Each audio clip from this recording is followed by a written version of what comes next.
Hello everyone, welcome. आज जो हमारा नया टॉपिक है वो है house and rooms in it. House यानी क्या होता है? घर, और रूम्स इन इट मतलब हमारे घर में जो अलग अलग रूम्स होते हैं उनके नाम क्या है और वहाँ पे हम क्या करते हैं ये देखेंगे। वाओ, ये दिख रहा है पिक्चर, कितना प्रिटी है ना। Yes, this is called a house, जहाँ हम अपनी फैमिली के साथ, अपने फैमिली मेंबर्स के साथ रहते हैं safely. That is called a house. And what else can you see? Yes, I can see a garden around my house. Yes, देखिए कितने सारे प्लांट्स लगे हैं and there is grass also. And can you see a fence behind? देखिए पीछे एक fence है, एक बाउंड्री, सॉर्ट ऑफ बाउंड्री रहती है ताकि बाहर से अंदर कोई आ ना सके। And then there are some stairs, सीढ़ियां हैं, so that we can climb in and go. और ये वाला जो सामने का एरिया होता है उसे हम क्या कहते हैं? पोर्च। क्या कहते हैं उसे? पोर्च। कोई पोर्च बड़े होते हैं, कोई पोर्च छोटे होते हैं। जो बड़े होते हैं उसके अंदर कार खड़ी हो जाती है, और जो छोटे से होते हैं ताकि हम जरा से भी धूप के डायरेक्ट कांटेक्ट में नहीं रहे, बारिश के कांटेक्ट में नहीं रहे, तो छोटे पोर्च भी होते हैं। So now my house is got a small porch and then it has got plenty of plants and grass around. और कितने, देखिए मैंने डेकोरेटिव पॉट्स भी रखे हैं ताकि जब कोई मेरे घर में आए तो उसे बहुत अच्छा लगे। आपको कैसा लगा मेरा घर? अच्छा लगा है ना? तो चलिए आगे बढ़ते हैं, हम देखते हैं मेरे हाउस में कितने तरह के रूम्स हैं।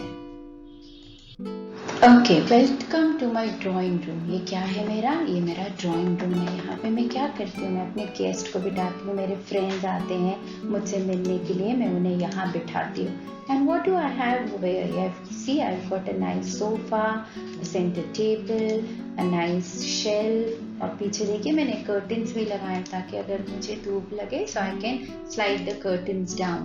And I've got a television also, so that I can watch some TV or news around. So this is a place where my guest come, जहाँ ये जगह वो है जहाँ पे मैं अपने गेस्ट को बिठाती हूँ और उनके साथ गपशप मारती हूँ। And what is this place called? It's called a drawing room. वापस बोलिए, yes, a drawing room.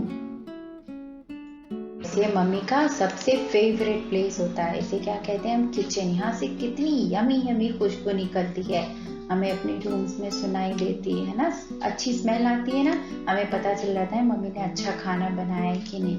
Yes, so where mama cooks food for us, that is called a kitchen. और किचन में क्या होता है? Kitchen has got so many things around. देखिए एक बड़ा सा रेफ्रिजरेटर है, उसके बाद एक माइक्रोवेव है, और नीचे एक अवन है, और साइड में जो है गैस हब है, ऊपर चिमनी लगी हुई है। चिमनी इसलिए होती है कि मम्मी जब यमी यमी कोई डिशेस बनाए तो वो सारी स्मोक जो है हमारे घर के बाहर चली जाए, ना कि फैल जाए। And then can you see knife stand, जहाँ पे नाइफ्स रखी हुई है। Yes, and I put some fruits also around. पता है, क्योंकि fruits are always healthy. You should have fruits. And remember one thing. You should keep your kitchen spotlessly clean. आपको अपना किचन जो है हमेशा क्लीन रखना चाहिए। सारे जो देखिए सिंक के पास भी you should not keep your vessels untidily. वहाँ पे गंदी तरह से vessels नहीं रखना चाहिए। Wash them well and keep your kitchen clean, क्योंकि अगर किचन क्लीन नहीं होता है और जगह क्लीन नहीं होती तो वहाँ पे क्या हो जाएंगे? इंसेक्ट्स। दिखा है कॉकरोच? यस, कॉकरोचेस हो जाते हैं, तो हमें, और वो हमारे खाने को आके खाते हैं, हमें पता ही नहीं लगता है। So we should remember, we should always keep our kitchen clean. Wow, this is my dining room, जहाँ पे मैं अपना खाना रिलिश करती हूँ, एंजॉय करती हूँ और चैन से बैठ के खाती हूँ। उस रूम को हम क्या कहते हैं? Dining room. Yes, can you see, I have got a table and I have got few chairs. ये जो टेबल है इसको हम सेंटर टेबल नहीं बोलेंगे, हम इसको बोलेंगे डाइनिंग टेबल। और इसके पास पास देखिए आपको चेयर्स दिख रही है। Yes, they are called the dining chairs. तो इस पे हम बैठ के और बिल्कुल तमीज से हमें खाना खाना चाहिए। वी शुड नॉट टॉक और make noise while eating food. And see how neatly I have kept my house. Promise me that even you will keep your house very neat.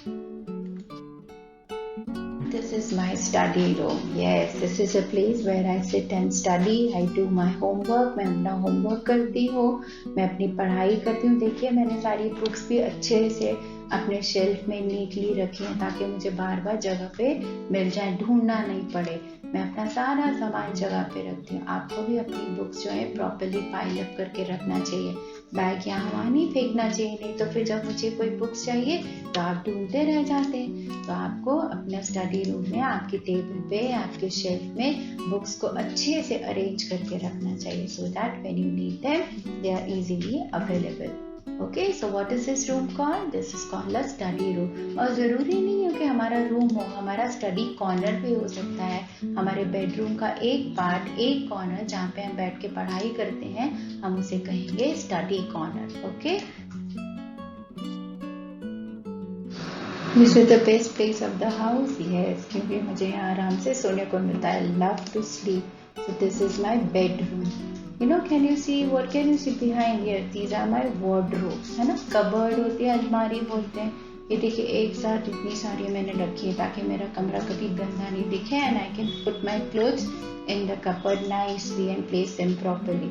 मुझे हमेशा ध्यान रखना चाहिए अपना बेडरूम नीट रखने के लिए। I should always keep my things, my dresses on their place. और ड्रेसेस हम कहाँ रखते हैं? हमारे कबर्ड में, हमारे वार्डरोब में। आप लोग भी तो अपना सामान बिस्तर पे नहीं फेंकते हैं, क्योंकि अगर बिस्तर पे आप अपने सारे पहने हुए कपड़े या धुले हुए कपड़े फेंकेंगे और आप थके हुए होंगे तो वे फिर ट्यूब लाए, आप कहाँ जाके लेटेंगे? फिर आपको सब सामान उठा के एक जगह रखना पड़ेगा, तब जाके आप सो पाएंगे। इसलिए बेस्ट है कि हम अपनी चीजें हमेशा जगह पे रखें, अपने क्लोथ हमेशा कबर्ड में अच्छे से फोल्ड करके हैंग करके रखें, और अपना बेड हमेशा क्लीन रखें ताकि जब भी हमारा रेस्ट करने का दिल हो तो हम जाके आराम से सो जाएं। This is my bathroom, you know, जहाँ पे मैं अपना शावर लेती हूँ। Can you see the small portion? So yes, this is the place where I take my shower. और यहाँ पे बेसिन दिख रहा है आपको, वहाँ पे मैं जो है ब्रश करती हूँ। I keep my toothbrush and toothpaste nicely in a shelf और in a bottle so that it is not falling down. और जब भी हम ब्रश करते हैं आई शुड मेक श्योर कि मेरा पेस्ट नीचे नहीं गिरे। ये दिख रहा है, ये क्या है? टब। यस, ये बेथिंग टब है। इसके अंदर हम पानी भर के रेस्ट कर सकते हैं, रिलैक्स कर सकते हैं गर्म पानी में। और ये भी जो बाथरूम है, इसके लिए भी हमें हाइजीन का बहुत ख्याल रखना चाहिए, क्योंकि यही सब जगहें होती हैं जहाँ पे इंसेक्ट्स आते हैं। हमारा बेडरूम, हमारा बाथरूम और हमारा किचन, ये तीनों rooms should always be clean. This is my sit out. Sit out यानी एक ऐसी ओपन स्पेस जहाँ पर मैं रिलैक्स करके बैठ सकती हूँ, रीडिंग कर सकती हूँ, गार्डन के पार्क व्यू को एंजॉय कर सकती हूँ। इसे हम बोलते हैं सिट आउट। आपके घर के पास भी होगा, राइट? हाँ, तो वहाँ पे हम आराम से अपनी स्टोरी बुक्स पढ़ सकते हैं, म्यूजिक सुन सकते हैं, या खेलते हुए आप लोगों को आपकी मम्मियाँ देखती होंगी बैठ के। Yes, that is called the sit out. So I hope you enjoyed watching my rooms and my house. Keep learning. Bye. Take care.